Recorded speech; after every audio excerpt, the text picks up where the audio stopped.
It's weird there isn't a movie about the Ute leader Wakara, who roamed the territory that's now central Utah in the mid-1800s, because he was the perfect character. He was brilliant and ferocious, kind of crafty. Wakara, also known as Wakara or Chief Walker, came from the Timpanogos band of the Ute people. But his influence stretched through the trade routes and the tracks of the larger American West. He patrolled the old Spanish Trail, and he stole thousands of horses that he sold in markets as far away as New Mexico. He was a ruthless trader of enslaved natives. He captured Paiutes, mostly women and children. He strong-armed caravans of covered wagons. But the historian Max Perry Mueller says in his new biography that Wakara also created maps of the mountain passes and the river crossings of the region. In fact, he helped shape the boundaries of the Southwest, including the first Mormon settlement in the Salt Lake Valley.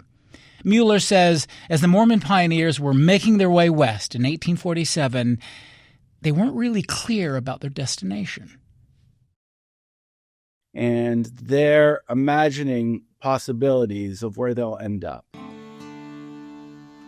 One possibility is Texas. Another possibility is California. But really, they had their hearts set on the Great Basin, what is now central Utah. Pushed west by persecution, but pulled west by the opportunity to missionize native peoples. And one of the things they've heard is this rich, verdant area around what is today Utah Lake. It has tremendous grassland, rich fisheries, and timber to make their settlements. And their hearts are set on locating the new Zion in what becomes central Utah. But one of the reasons they know anything about Utah Lake is because of Wakara. John C. Fremont met Wakara as he was mapping the Great Basin in 1843. And Wakara told him all about it. And John C. Fremont wrote in his journals, jotted on his maps, and they became the maps that the Latter-day Saints would use to pilot themselves to the Great Basin. So, this wasn't some empty space. It was a homeland to Wakara's Timpanogos Utes. And Wakara and his kin had a firm grip on what is today Utah Lake.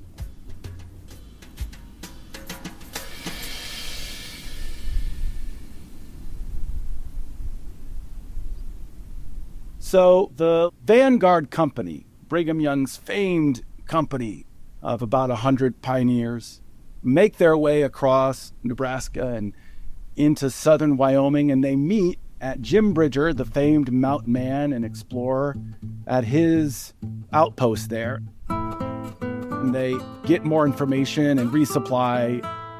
And Jim Bridger, they tell him that, hey, we're going to head down to Utah Lake, what most likely was called then Timpanogos Lake. And Jim Bridger warns Brigham, hey, if you go down there, Wakara's Timpanogos will run you out. You're a small ragtag bunch of 100 or so people. Down there are thousands of well-armed Timpanogos warriors. So if you head down there, he'll run you out, or worse.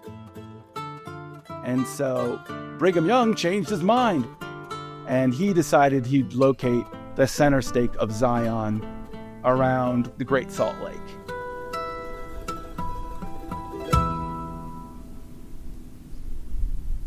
So I always kind of half-jokingly, tongue-in-cheek say, it wasn't Heavenly Father who told Brigham, this is the place, but Wakara and his Utes who decided where the center stake of Zion would be located.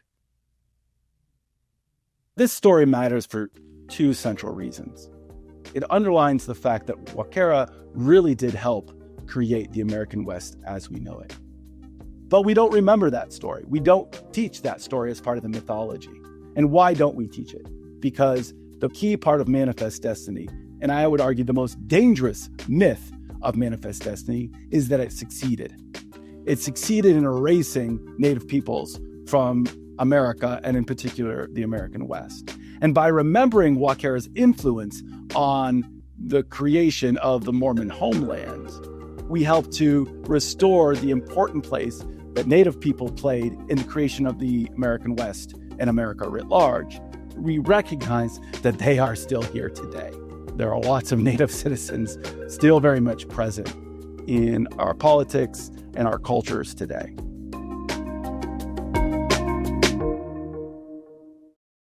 This is Radio West. I'm Doug Fabrizio. Max Perry Mueller's new biography is called Wakara's America, and he's joining us today to talk about it. So if this Ute leader, this complicated man, was one of the most influential forces in the colonization of the West, a case that Mueller makes in his book, why is it that Wakara is largely absent from the founding stories of the place? That's where we began.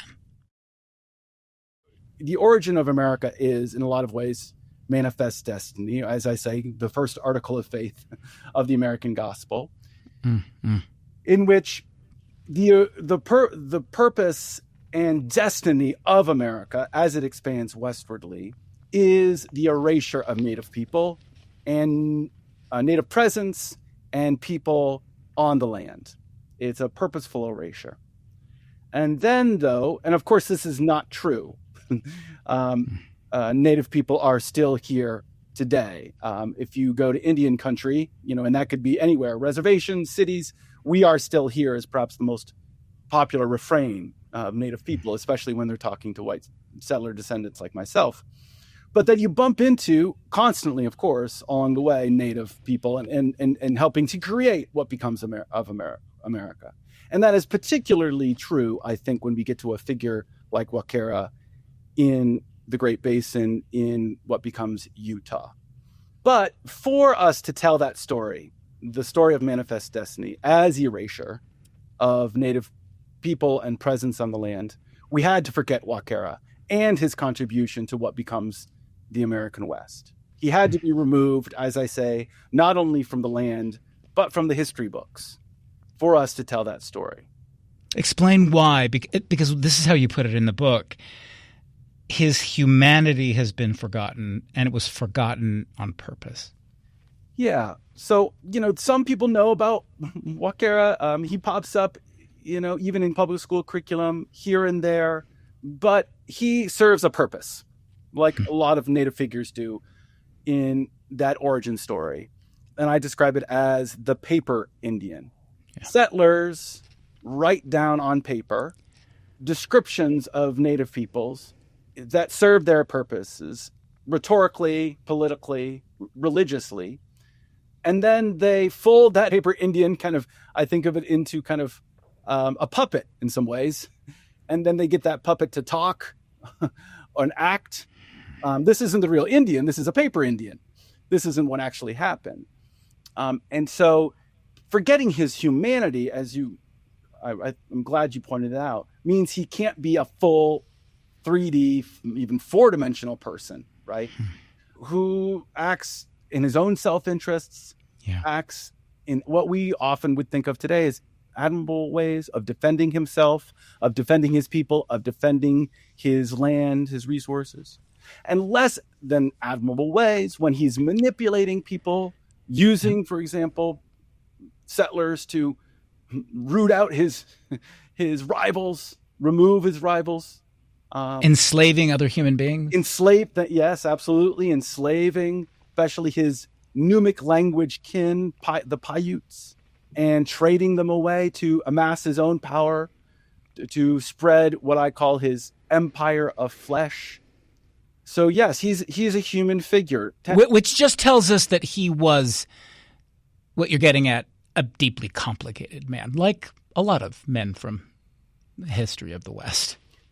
Absolutely. A deeply complicated man like his sometimes rival, sometimes partner, Brigham Young, who he did a lot of admirable things, and towards those goals of doing admirable things, he did a lot of things that we look back on with some judgment, understandably.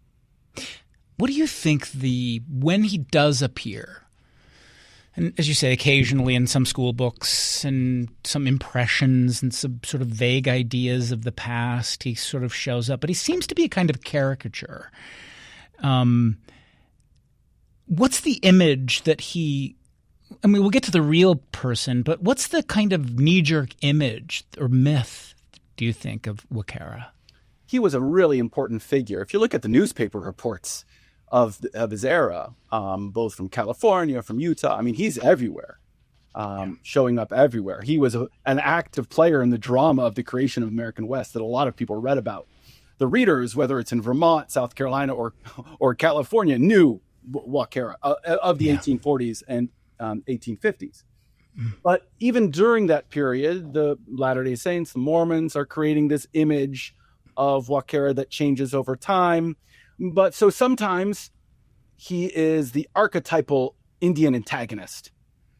And I'm going to use a word that is, I want to be very careful here, but it's the word that shows up often, which is a savage person. Right. Savage Indian, actually, detached from the personness, the savage Indian. And Indian and savage become one and the same, who, by his bloodlust, attacks innocent settlers who just are trying to live their lives, plant their crops, move their horses, raise their families, etc. Over time, though, he becomes a noble figure, a figure whose greatness, in fact, grows almost literally. Wakara, the actual, we know an amazing piece of documentation. Brigham Young's secretary and clerk actually measured the Utes in 1851, measured their heights and weights. So Wakara was about 5'7" and I think 165 pounds, which is a pretty good height, and fairly stout for his age. But he figuratively grows in the kind of lore literature of the West when he's written about is portrayed by the 1920s as 6'6", grows a whole foot. And I think that's kind of emblematic because his height, his greatness, his ferocity as a slave trader, his proficiency as a horse thief, and his body, again, grow so that he becomes such a figure of nobility in some ways that when the settlers eventually best him, the implied message is that even furthers their greatness, the settlers' greatness, their triumph, because they bested such a great, noble figure. That is a little bit of Wakara. And I think that's a lot of how he's remembered today. There are a number of books that tell Wakara's story as kind of historical fiction, not the actual person. He does seem like this noble figure who, in romanticizing the past, kind of white settlers like to pretend to be today. But they're able to do that because, he's gone is the idea. And so they can play Indian, as the great Phil Deloria has written. They can play Indian because Indians are no longer here. So they can cosplay. So the danger is gone. Let's talk about his early life. Was Wakara destined to be a Ute leader? His father and some of his older male relatives, they were leaders. Was he pegged as being one as well? And how was he thought of, if we know, in those early days? I mean, he came to have such enterprising skill and his gifts with language and horsemanship, and he was an incredible hunter. And as you said, he defined boundaries and map. But did he seem that way from the beginning? It's hard to tell his origin stories. We have a couple of moments where he describes his origins. The story that Wakara tells is this. He was born into the leading family of the Timpanogos Utes. The center of their world was and is Utah Lake. They called it Timpanogos Lake, where they gathered every year to fish, especially during the spawning seasons of late spring and early summer. And then that was their homeland. But Wakara's family, it seems like, according to what he said, had there was a fight over how they would relate to other tribes, especially the Shoshones to their north. And so Wakara's father according to Wakara, led a group of Timpanogos Utes to separate from the main band at Utah Lake and went down towards what is now Spanish Fork, because that group, Wakara's father, he says, didn't want to fight the Shoshones. Anyway, so a succession crisis and dispute over relations caused a schism. Wakara says that his Timpanogos kin did not take kindly to that split and shot his father in the back while he was smoking a peace pipe. And that is an unforgivable sin, right? And so that led to a tension between Wakara's group, his own splinter band, and the main set of lodges at Utah Lake. So I wouldn't necessarily say he was destined.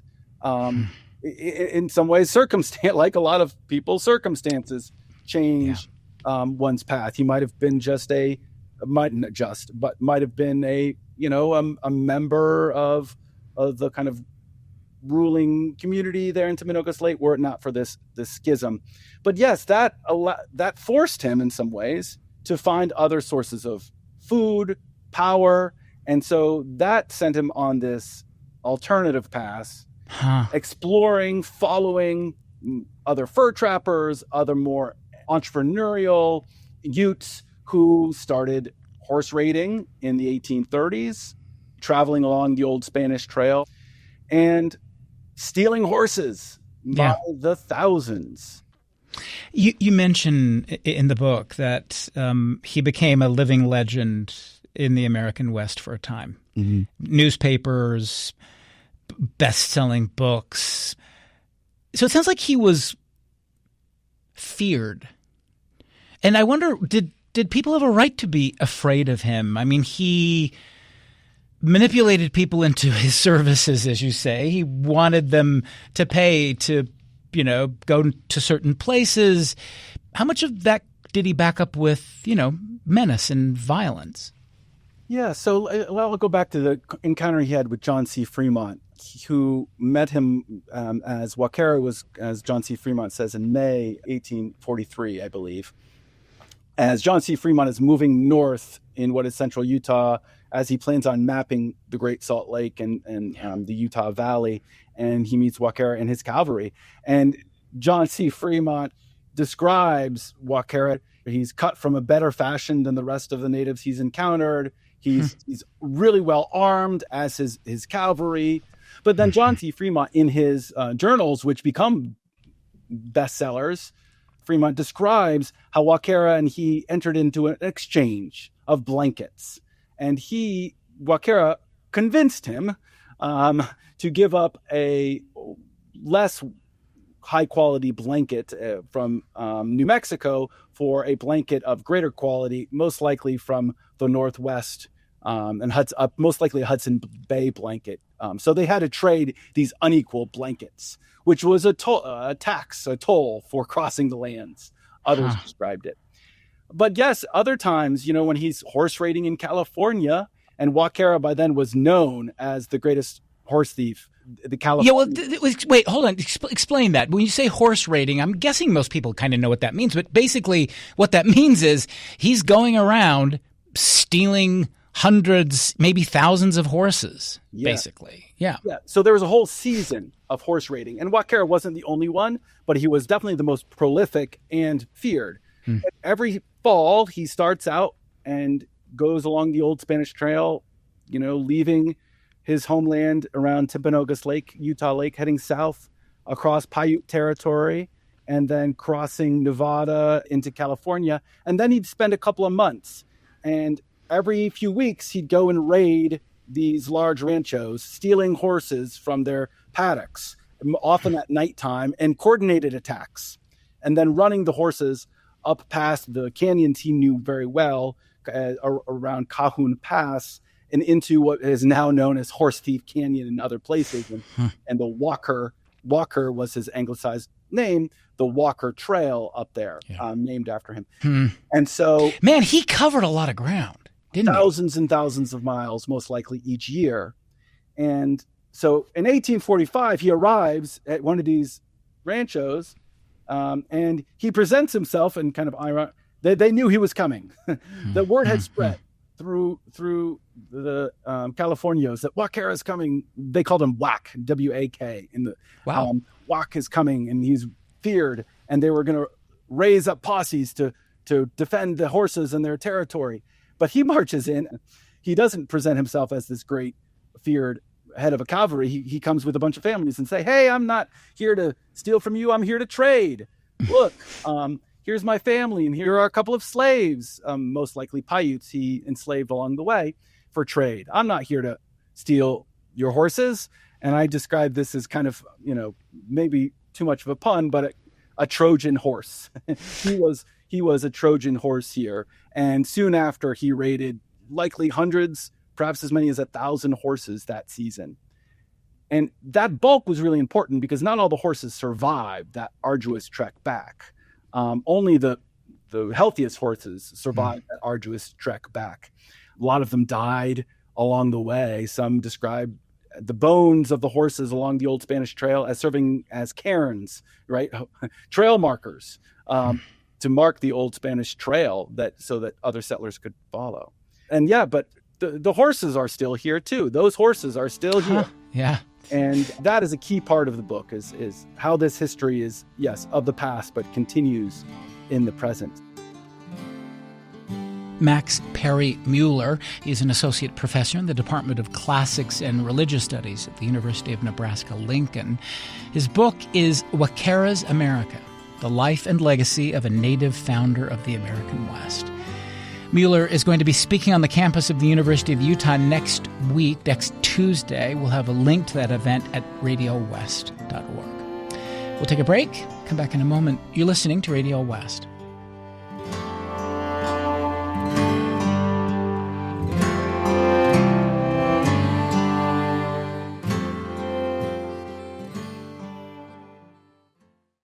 This is Radio West. I'm Doug Fabrizio. Today in the program, we're talking with the historian Max Perry Mueller about his epic new biography of Wakara. Mueller says the Ute leader became a living legend of the American West. Newspapers and books told the stories of his horse-thieving raids. He was feared and respected. He was crafty and charismatic. He fought and negotiated with the Mormon settlers. He even agreed to be baptized, but he was a fierce protector of his people's authority over their own lives and land, and he helped shape the boundaries of the American Southwest and the settlement of the Utah Territory. The book is called Wakara's America. I want to ask about one of the themes in the book, which is how Wakara is this, as you describe him sort of as this key partner with settlers and pioneers, but also an opponent. There's that sort of dual role that he plays. When does we'll get to Brigham Young here in a minute, but when does he first encounter Mormon pioneers or Mormon settlers or scouts? When does he first encounter that particular band of white people? Yeah. We don't have written evidence that the first time we have evidence that he's encountering the Latter-day Saints is in 1848, when he has a few meetings with the folks who begin exploring Utah Valley. But I can only imagine that he knew that the Latter-day Saints were there as soon as they got there on July 24th, 1847. I'm pretty darn sure that while the settlers are building the old fort and laying the key parts of what is now Temple Square, Wakara was watching. And on that Buffalo Trail north that he and his people knew so well, he was watching them, these ragtag, trail-worn settlers. So I imagine he's saying, hey, they look pretty industrious. What they're building is unimpressive. I can imagine the old Bowery, the first Bowery built in Temple Square, did not impress him with its rough-hewn timbers and thatch roof, nothing like his beautiful tents and lodges. So he wasn't impressed, but they're industrious enough. And man, maybe I can use them to expand my network of trading nodes. And perhaps I can sell them enslaved people and horses. In other words, how can I fold these settlers who seemed to present not much of a threat because he had bested so many other settlers beforehand, better settlers beforehand. He thought, I can turn them out, so to speak, and fold them into my own network of people I can sell my horses and slaves to. So I don't think he was too worried about the Latter-day Saints, the Mormons, when he first encountered them in 1847.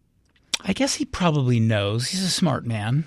He's enterprising. He knows who the leader of the Mormons is, and he knows it's Brigham Young. I guess he first meets him, I think you say, on Temple Square. Mm-hmm. But they had been communicating through letters and messages for a few years. Talk a little bit about when he meets Brigham Young and what they make of each other. They're both leaders. They both thought of themselves as pretty powerful guys.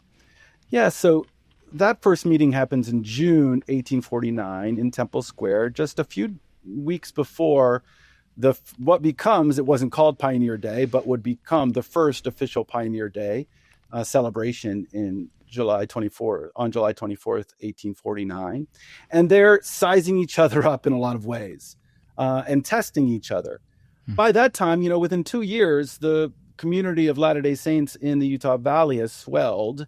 They haven't yet ventured down into Wakara's home territory, the Timpanogos Ute home territory, as much in the Utah Valley, but they're looking to expand.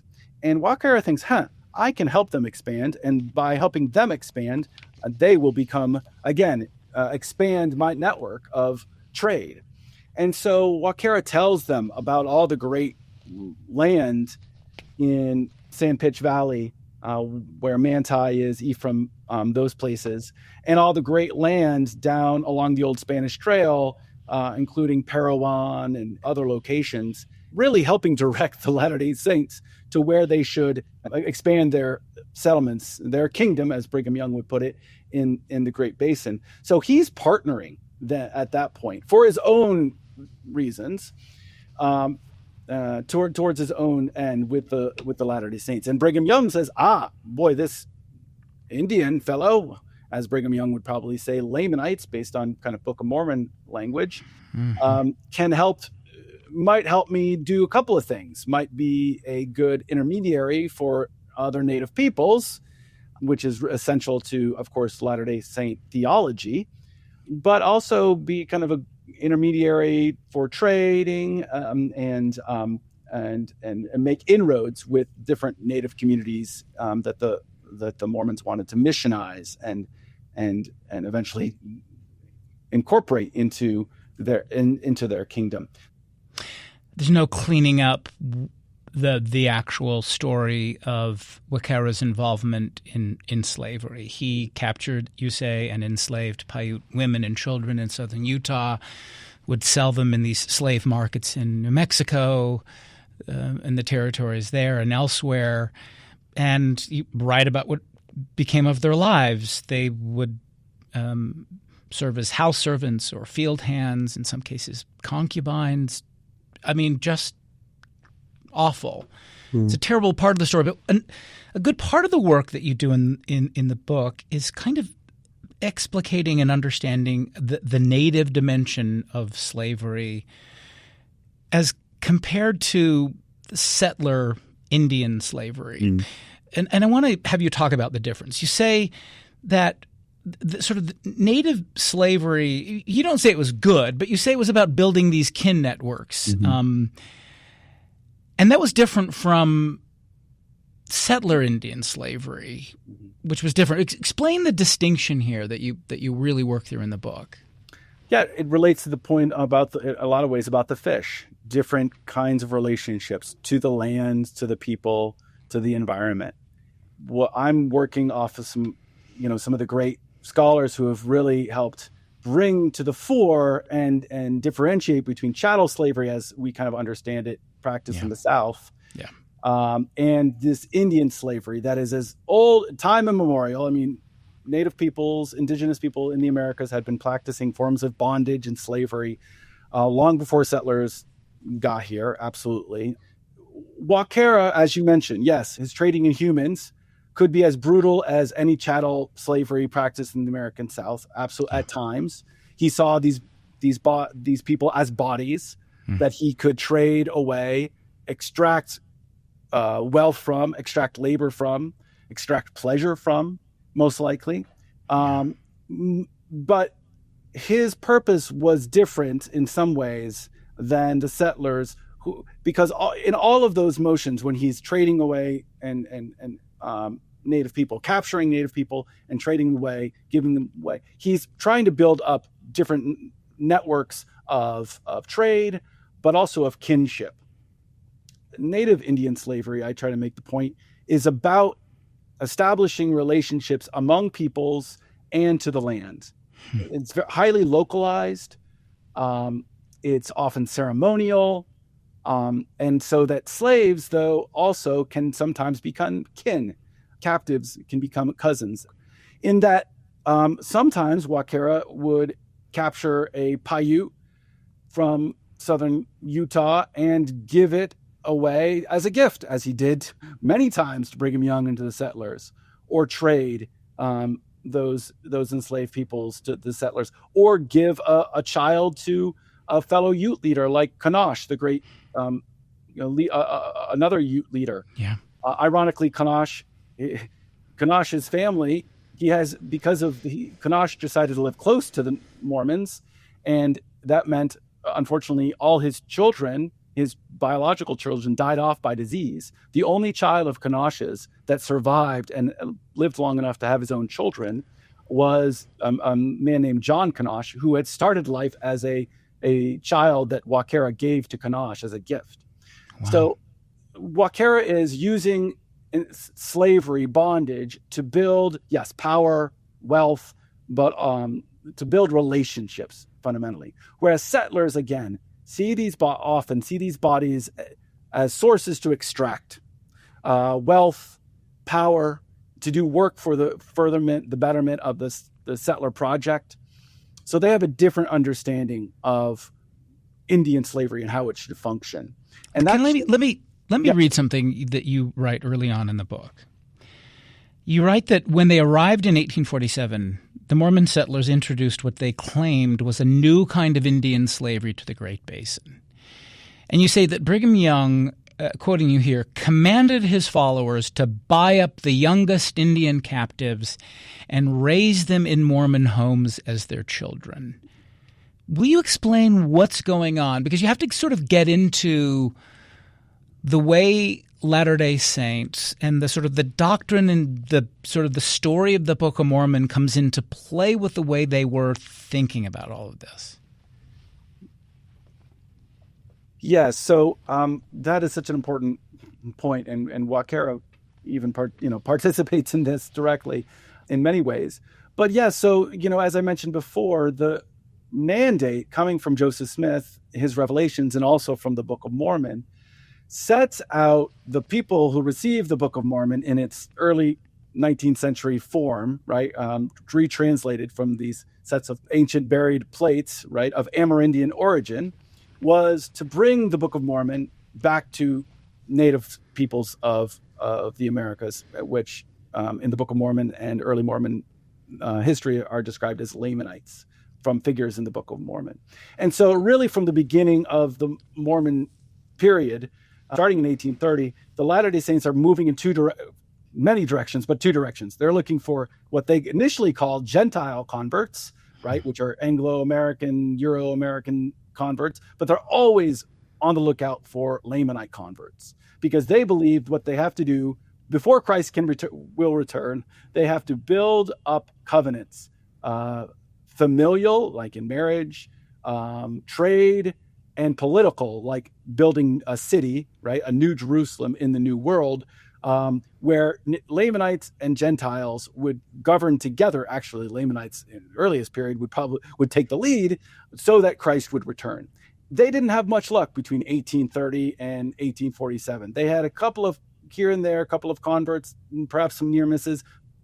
Native people, for various reasons, weren't that interested in much of the Mormon gospel. They're not only pushed west by anti-Mormon persecution, they're pulled west, and that's really important. They knew the presence of Native peoples, and hopefully Native peoples who hadn't, they believed, been kind of tainted by anti-Mormon rhetoric, or even tainted by different missionaries telling them different stories. So kind of a fresh set of people to missionize, to harvest, basically. Wakara is baptized into the LDS faith in, I think if I have this right, the City Creek of Manti, 1850. How do you make sense of that? Yes, it's a moment, as I said before, that, boy, does Brigham Young and Isaac Morley, the founder of Manti, and they're exchanging letters back and forth about this. Boy, are they happy. Finally, we have, the most powerful, I would argue the most powerful man in the Southwest has joined up with their faith, right? And has willing to, in their mind, from their perspective, throw off his Indian ways, abandon his Indian ways, and become a faithful and devout and devoted to Brigham Young, they hoped, as the prophet and following his orders, new member of the church.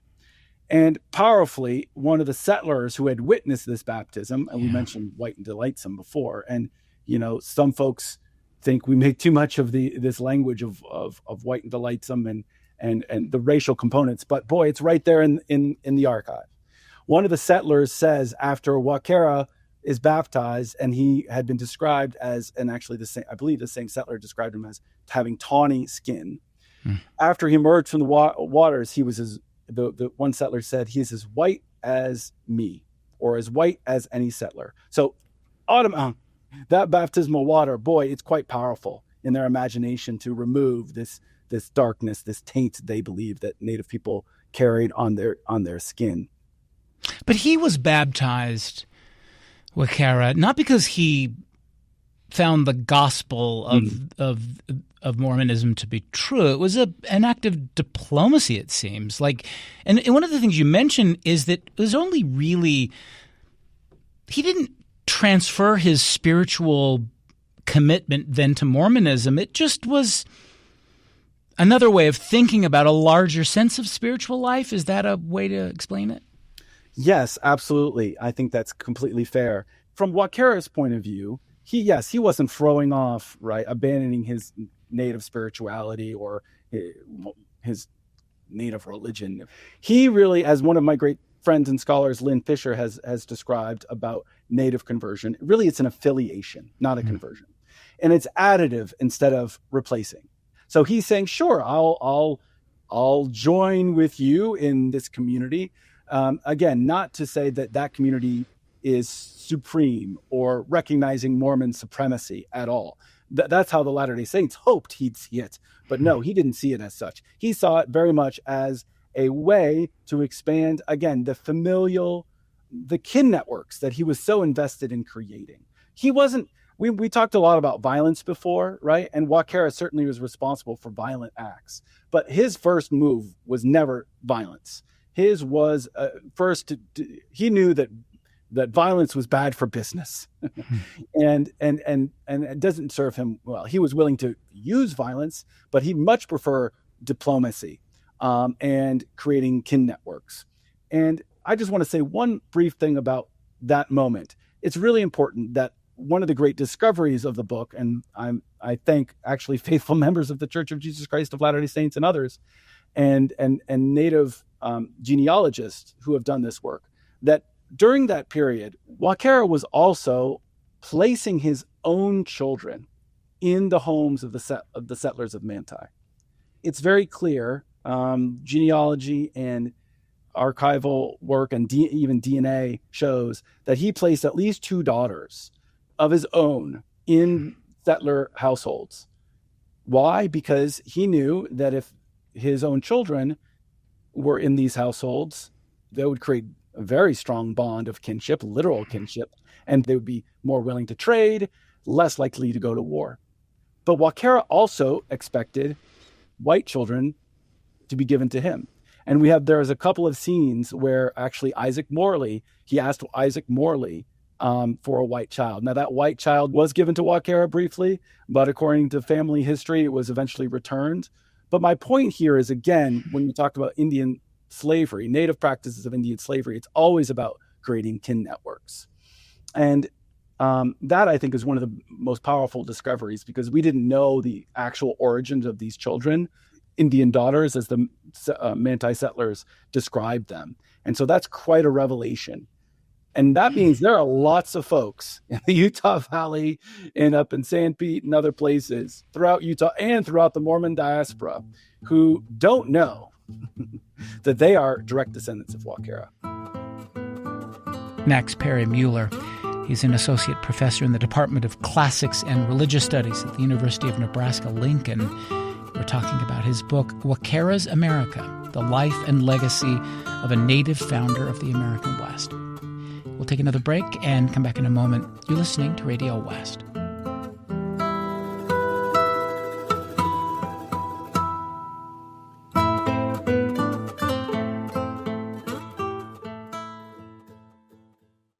This is Radio West. I'm Doug Fabrizio. Back now to a conversation with the historian Max Perry Mueller. We're talking about his new book, Wakara's America. Let's talk about what happens to Wakara. Wakara. He dies in January of 1855. Some belief that he may have been poisoned. It doesn't sound like you think that. What do we know about what happens to Wakara? Yeah, in the winter of 1854, he goes south to his winter camp along the old Spanish Trail south of Parowan with his lodges, and he's trading with the Dene Navajo people and trading with the settlers there. But he moves north fairly abruptly and earlier than he usually would, moving past Parowan and returning home towards Timpanogos Lake. He was actually born at Spanish Fork, but turning home. He's motivated for some reason to move north quite quickly, and he along the trail is getting sicker and sicker. But he reaches a space around Fillmore, and I want to be very careful because of the sensitivity of the burial site here. Yeah. But let's just say around the area around Fillmore there. And yes, he has one more encounter with a man named John Lewis, who had been deputized as kind of Brigham Young's point person to deal with Wakara during the season. And he receives another peace letter from Brigham Young. These letters were very important to Wakara. He used them to, even though he wasn't lettered, he wasn't literate, he would show these letters throughout the valley as he traded as kind of traveling papers to show that he was in good standing with the settlers. And so he's given another letter and said, but he didn't have time, he didn't feel well enough to read the letter, and so he went back to his lodges and died the next day on January 29th, 1855. Now, some people believe then and still now that poison was the cause. More like it's hard to say. So more likely or just as likely he died of a communicable disease. And then he's buried. He has horses killed. He has enslaved people killed. He has women killed to accompany him to the land. And we're not going to just zoom past that fact, by the way, you don't do that in the book, but it's really important to say. Yes. Enslaved people killed and included in the tomb. And one really gruesome fact, a live Paiute boy, an enslaved boy, is buried alive right outside of the tomb or something. I mean, it's... help us understand or make sense of that. Yes. Various reports say he was buried up to his neck to kind of scare away scavenging animals, and that the boy, would be feasted on at various points, his body, while he was kind of overseeing Wakara's passage. Yes, it's quite gruesome. It's the folks in the 1870s who would come and later study, quote unquote study, the kind of funerary practices of Indian people around Americas would see that this is a degree of difference, but not necessarily of different kind of burial sites. So Utes, Paiutes, Shoshone people practice these kind of burials. It's quite gruesome, but it's also an act of preservation. He, in that moment, is trying to preserve his America. So he's trying, in this burial site, trying to preserve in the land the America both native and settler, that he helped create. And unfortunately, because of grave robbing that happened not once, not twice, but several times over the next century and a half, that space was not preserved. And that is a key part of the story that I tell. Let me just say, since we don't have time to really dig into the details, just the story about what grave robbers think is Wakara's skull. The story of these skulls that were robbed from graves, is an interesting, kind of terrible part of the story. And again, we'll leave readers to find that in the book. Let me ask you finally, I guess, to something you've said, Wakara still remains. Mm-hmm. And it's a reference to the idea of Native people who say, we are our ancestors and we're still here. We didn't go anywhere. We talk a little bit about what that means when you say Wakara still remains, because it's not just about the fact that his descendants are still around, as you write about, but it's also about his influence on this place, on this, I'm looking out over the Salt Lake Valley and just this place. Say something about that finally, if you would. Yes. So, Wakara helped build, really establish the American West as we know it, especially in Utah, but not just in Utah. In California and New Mexico, his influence can be seen if one knows where to look. And so that is one part of it. He really helped build what becomes the American West. But also, we talked a little bit about the fish before. It's a story of return, and that's really important. It's happening down in Utah Lake, Timpanogos Lake, where the June sucker is returning through a very careful and decades-long restoration project that, instead of focusing on what is good for humans, as I'm sure some folks know about the big fight over the island proposal in around Utah Lake. But instead of focusing on what's supposedly good for humans, if you focus on what's good for an animal, especially an indicator species like the June sucker, boy, it can begin to restore, not all the way back to pre-settler time, but begin to heal the lake. The June sucker is beginning in fits and starts to spawn in the Provo River as the Provo restoration project has occurred. So that's one part of it. His horses still remain in the deserts of Utah, between boundary between Utah and Nevada. Some of the horses that he stole, which escaped along that old Spanish trail, some of them made their way north and have lived for now a century and a half, reproducing on what is now BLM land. It's called the Sulphur herd of horses, direct descendants of the horses that Wakara stole. And really also the stories remain. I think that's really important. Not only his descendants, but it's also a return, as I'm hoping that I bring into being through my partnerships with his descendants, returning the stories to the Wakara's people, but also the descendants of settlers, to show that we all can have played a role in Wakara's story, and we can have a more positive and I think healthier, fruitful contribution to that story going forward. So that's what I mean by remains.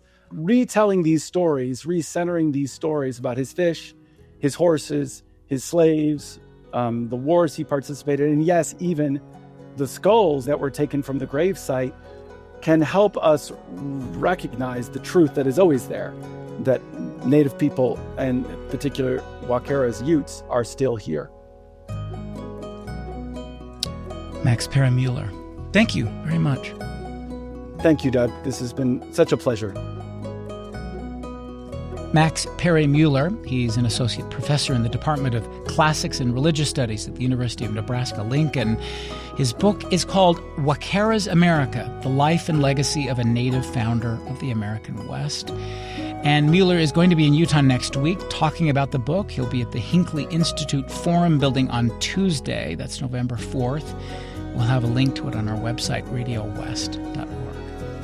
Radio West is a production of KUER. You can subscribe to the show wherever you get your podcasts. You can find us on YouTube at KUER 90.1, or you can email us at radiowest@kuer.org. The program is produced by Benjamin Bombard and Tim Slover. Carrie Watson is our executive producer. I'm Doug Fabrizio.